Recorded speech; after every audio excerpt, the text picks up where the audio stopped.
જય સ્વામિનારાયણ. આજના દર્શન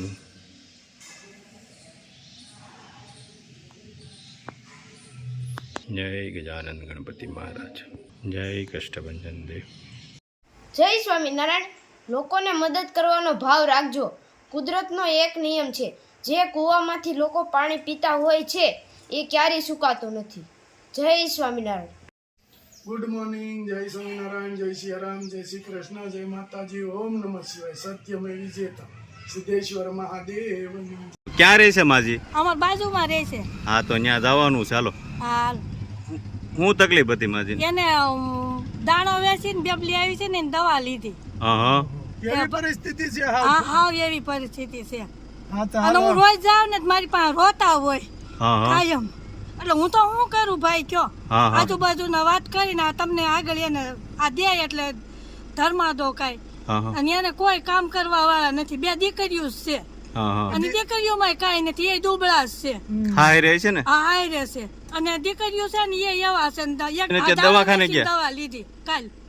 એ તો મને કીધું નતું, આજ પાછું એને કીધી. હાલો જ આવી આગળ. હાલો અહીંયા જઈ આવીએ તો પેલા હા. અને એને આપી દઈએ જમવાનું. હા. બા દાદા જય સ્વામિનારાયણ. સ્વામિનારાયણ. અરે પણ રોવાય થોડું હે? વાત કરો. વાત કરો તમારે તકલીફ હોય ઈ કયો. રોવાય થોડું હે? આમ તો મારી યાર એવી રીતે વાત કરો, તમારા દીકરા સમજીને વાત કરો. જે તકલીફ હોય કયો. હા, જે તકલીફ હોય ઈ કયો અને રડાય નહીં. તમે રોવો તો પાને શું થાય? અને મેં તો એવું સાંભળ્યું છે કે તમે હિંમત વાળા છો અને આખી જિંદગી સેવા જ કરી છે લોકોની. આખી જિંદગી આ ગામની અંદર લોકોની સેવા કરી છે તમે. રોવાય થોડું? તમે સેવા નથી કરી તો પછી હાવ શાંતિ જાઓ. હાવ શાંતિ જાઓ. પછી આપણે વાત કરો શાંતિથી. હું પૂછું એનો તમે જવાબ આપો શાંતિથી. દાદા આ ગામની અંદર ડોક્ટર હતા અને આખી જિંદગી એને સેવા કરી છે અને એના માટે કશું કર્યું નથી. એને આ જો સમય આવ્યો, આ હેમરેજ થઈ ગયું, બ્રેન હેમરેજ બ્રેન હેમરેજ થયું છે દાદાને.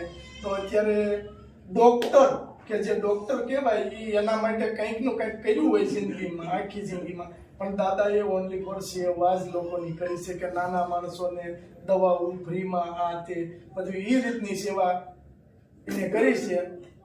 અને અત્યારે દાદાની આ રીતની પરિસ્થિતિ છે. બા છે, દાદા છે, પણ ઈશ્વર છે ને કોઈને દુઃખી નહીં થવા દે. દાદા હાવ શાંત થઈ જાવ તમે પેલા. હાવ શાંત થઈ જાવ. પાણી પી લો. પાણી પી લો. પાણી થઈ જાવ. અને જે તમારે દુઃખ હોય એ કયો. જે તકલીફ હોય, દુઃખ હોય એ કયો. તમે પાણી પીવો. પેલા પાણી પી લો. આપણે પાણી પી લો. પાણી પીને નિરાંતે વાત કરો. બધા શું તકલીફ દાદાને થઈ હતી? એને બ્રેન હેમરેજ થઈ ગયું. પછી મગજની બીમારી થઈ ગઈ. એટલે દવા લેવા માટે પૈસા કે એવું કાંઈ છે નહીં. અને મારે થાઇરોઇડ, ડાયાબિટીસ ને બીપી છે. તો કમાવા વાળું તો ટૂંકમાં કોઈ નહીં. નહીં, બે બેબી હતી, બે સાસરે. સાસરે અને બે બેનો બિચારા એનું માન કરતા હોય તો આપને ક્યાંથી આપે? તો તમારે ખાવા પીવાનું ગુજરાન તમે કઈ રીતે ચલાવતા અત્યાર સુધી? હાલો અત્યારે તો અમે આવ્યા. હાયલા કરે તે હોય ન હોય હલાવ્યા કરે. કારણ કે એવો પ્રશ્ન બન્યો કરે કે ઘરમાં કશું વસ્તુ નથી તો ના, ઈશ્વરની દયા છે. બસ એમ થોડા જાજુ કોઈનું કોઈ હા આપે એવું. પણ જે આપણે શોર્ટ વસ્તુમાં ઘર ચલાવવું એ તો બહુ અઘરું છે. બસ કારણ કે તમારે કોઈ આવક તો છે ને 1 રૂપિયાની. તો જ્યાં કોઈક આપે, કોઈ ન આપે. અને આ રોજ તો આપને કોણ આપે? કોણ આપે? મકાન એ ભાડાનું છે ને? હા, મકાન ભાડે એમને રહેવા દીધું છે ગામે. હા, બસ એટલું સારું કે તમારે ફાયદો સાફ સુથરી એને સાફ સુથરી અને તમારે રહેવાય. દીકરા તમારે છે જ નહીં? નહીં, દીકરા નથી, બે દીકરી છે.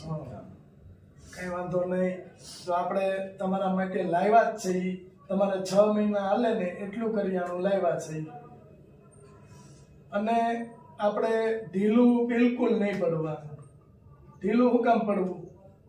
ભગવાન છે ને બા એ ભૂખ્યા ઉઠાડશે, ખવડાવતા નથી. કઈ નું કઈ ક્યાંય ને ક્યાંયથી તમને આપી રહે ભગવાન. આ અમે અહીંયા, તમે અહીંયા છો, અમને ખબર નહોતી, છતાં તમારી પાસે અહીંયા અમે પહોંચી ગયા. તો એ એક ઈશ્વરની કૃપા છે. અને દાદા એટલે આ તકલીફ થઈ ગઈ અને કેટલો ટાઈમ થી? 10 વર્ષ થયા ભાઈ. ઓહો, તો 10 વર્ષ તા કઈ આવક ઘરમાં નહીં. એવી જ રીતે તમે 10 વર્ષ થઈ ગયા. ઓહો, તો બહુ જાજો સમય અને તમે મહિને 2 મહિને અમદાવાદ બતાવવાનું, કઈ જવાય કઈ ન જવાય પૈસાની હિસાબે. હા. અને દર ફેરે તો આપણે પૈસા કોઈની પાસે માંગવા ઈ આવે. ગમે ને કોઈ પાસે માગવું કરવું ઈ. આ એ આપણો નિયમ છે કે માગવું ને મરવું મારું બે એક થાય. એક થાય. એ 10 વર્ષ ત્યાં સહન કર્યું છે, આજે ઈશ્વરે તમને મોકલા એટલે આજની મુલાકાત થઈ.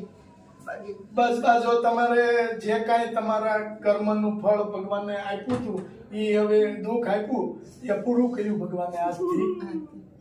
બરાબર. અને આજથી બધી વસ્તુ તમારે ટોટલ કે અમે જે લાવી છીએ અને સ્ટાન્ડર્ડ વસ્તુ લાવી છીએ. અત્યારે દાદાને સારા ખોરાકની ખોરાકની જરૂર છે. જરૂર છે. બીમાર વ્યક્તિ છે અને સારો એવો ખોરાક મળે, પેટભર ખાવાનું મળે ને બા, તો એ જલ્દી સાજા થાય. આજે અને તમને પ્રોબ્લેમ છે આ પગની ને બધી, હા, હા. એટલે થોડુંક તમે કઈ કામ તો હવે થાય નહીં. આ ઉંમર થઈ ગઈ ને એમાં પછી પ્રોબ્લેમ. પણ મને એવા સમાચાર મળ્યા હતા કે દાદાએ આખી જિંદગી સેવા કરી પણ ઈશ્વર એને દુઃખી નહીં થવા દે. અત્યાર સુધી જે કાંઈ થયું પણ ઈશ્વર દુઃખી નહીં થવા દે. તમે બધા હાવ શાંતિ જાઓ, રડાય નહીં. તમને તમારા મનમાં હોય તમ તાર મને કયો કે હું તમને કેવું છે, કઈ કેવું છે તો તમે રડો છો શું કામ? હે, તમને એવું લાગે છે ને કે મેં આખી જિંદગી સેવા કરીને મારે આવું એવું લાગે છે ને? પણ ઈશ્વર છે, ભગવાન છે ને, આપણું કંઈક નું કંઈક આપણે આ જન્મના કે ગયા જન્મના કંઈક ના કંઈક થોડા બાકી રહી ગયા હોય કે આપણે પૂરા તો કરવા જ પડશે. હે, તો પછી હવે તમારે કઈ ઉપાધિ છે? તમને જો બધી વસ્તુ અમે આપશું અને કોઈ એવા દાતા આવી જાય કે ઈમાજીને તમે જ્યારે ખૂટે તે આપજો, તો તમારે કોઈ ઉપાધિ નથી. જ્યારે ખૂટે ત્યારે તમે ખાલી ફોન કરો, ત્યાં અહીંયા આવી જાય. અને ઘણા બધા માજી ઘણા માજીઓને એવું કીધું છે કે એને કીટ કે જે કાંઈ વસ્તુ જોતી હોય એ મારા તરફથી, એવા દાતા છે. આ તો આમાં ભગવાનની દયા હશે અને કંઈક નું કંઈક તમારું કલ્યાણ થવાનું હશે. એટલે અમને અહીંયા મોકલ્યા છે, કોઈનું કોઈ તમને કીટ આપી દે છે. અને આપણે 6 મહિનાનું બા કરિયાણું આપીએ છીએ દાદા. 6 મહિના તમારે હાલે ત્યાં કોઈ ને કોઈ ભગવાન કરી દે. બસ એટલે આપણે અત્યારે શું કરવાનું દાદા? ભગવાનનું ભજન કરવાનું અને માળા ફેરવવાની, જે ભગવાનને માનતા હોય એ ભગવાનને. બધા માળા ફેરવજો. આ જો તમારા માટે માળા લાવ્યા છે, ઈ માળા ફેરવજો. ભગવાનનું નામ લેજો, માળા ફેરવજો. ભગવાન સારું કરી દે બધું. ભગવાન આપણે દુખી છે ને, એ ભગવાન આ દુઃખમાંથી અમને પાર પાડે. પગમાં પ્રોબ્લેમ રહી ગયો. હલાતું નથી ને. માંડ આલી ડોક્ટર એનું કઈ ન થાય. કાંઈ વાંધો નહીં. જો આ તમારે તમારે તકલીફ હોય ને તો આ હાથે તમે માળા ફેરવી શકો. આ સારું છે. બસ તો ભગવાને એટલું રાખ્યું છે. સાદા બે બાજુનું. હા, એટલે તમારે શાંતિથી માળા ફેરવવાની, તમારો સમય પ્રસાર કરવાનો, ઈશ્વરને પ્રાર્થના કરવાની કે આ દુઃખમાંથી અમને બહાર કાઢો. રોવાય નહીં દાદા. તમે રડો તો બહાર રડે, તકલીફ થાય. એટલે રોવાનું આપણે હાવ રડવાનું બંધ કરી દો. જો દાદા આટલું લાયા છે તમારા માટે. આ 6 મહિના તમારે હાલ છે આરામથી બેચારાને. બરાબર. જો દાદા માળા ફેરવે છે ધીમે ધીમે, ભલે દાદા 5 માળા જ થાય, રેડી, આખો દીની, પણ ધીમે ધીમે ભગવાનની માળા ફેરવવાની. રેડી. એટલે તમારે સમય જાય, મન તમારું ભગવાન હારે જોડાય અને આ દુઃખમાંથી અમને પાર પાડો એવું ભગવાનને પ્રાર્થના કરવાની. રોવાય નહીં. હાવ શાંત થઈ જાઓ. હવે તો તમારે આનંદમાં રહેવાનું, મોજ કરવાની છે. ભગવાને તમારું જે કાંઈ દુઃખ હતું અત્યાર સુધીમાં પૂરું કર્યું. હવે તમારે આનંદથી ખાઈ પીને ભગવાનનું ભજન કરવાનું છે. અને આ છે ને દાદા, આ બિસ્કિટ છે. અને આ કીટ જેને આપી એને એના કર્મ સુધાર્યા બા. અમે અહીંયા દેવા આવ્યા, અમારા કર્મ સુધાર્યા. બરાબર? તો તમારા હાથે કાંઈક પુણ્ય અમારે કરાવવું પડશે ને. તો આ બિસ્કિટ છે ને એ પક્ષીઓને નાખજો ભૂકો કરી અને કીડિયારું પૂરજો. બરાબર? એટલે અને ભગવાનને પ્રાર્થના કરવાની કે આવનારો સમય અમારો સારો આવે. બરાબર? તથા આ તમારે ખાસ કરવાનું તમારા હાથથી. અટાણ સુધી તમે સેવા જ કરી છે, પણ હવે તમારે આ સેવા કરવાની છે. બરાબર? હાજી. આ કિટ્સ બા આપને યુએસએ થી નિકિતાબેન નીલાબેને આપી છે, તો એમને આશીર્વાદ આપો. ઈલાબેન અને નિકિતાબેનને ભગવાન ખૂબ ખૂબ આગળ વધારે. આજે અમને આપ્યું છે અને ખૂબ ખૂબ આશીર્વાદ.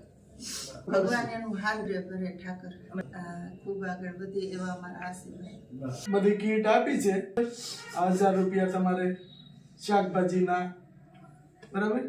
જય સ્વામી. જય જય શ્રી સ્વામિનારાયણ.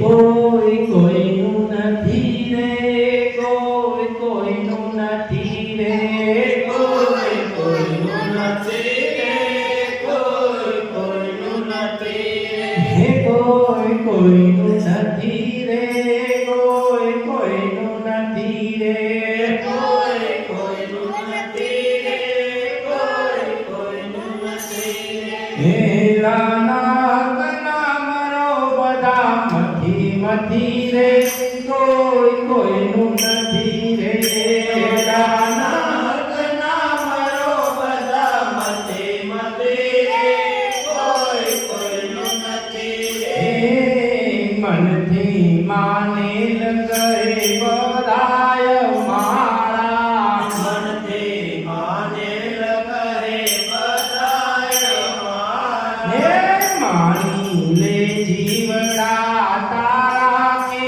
મારા, માની લે જીવડા તારા કે મારા, હે સર્વ વિના પ્રીતિ કોઈ કરતું નથી રે, કોઈ કોઈનું નથી રે, સ્વાર્થ વિના પ્રીતિ કોઈ કરતું નથી રે, કોઈ કોઈનું નથી રે, અમારી દીકરીને અમારી માત છે, અમારી દીકરીને અમારી માત છે, અમારી ઘરવાળીને અમારો બાપ છે, અમારી ઘરવાળીને અમારો બાપ છે, રામવાની સંગાથે કોઈ જતું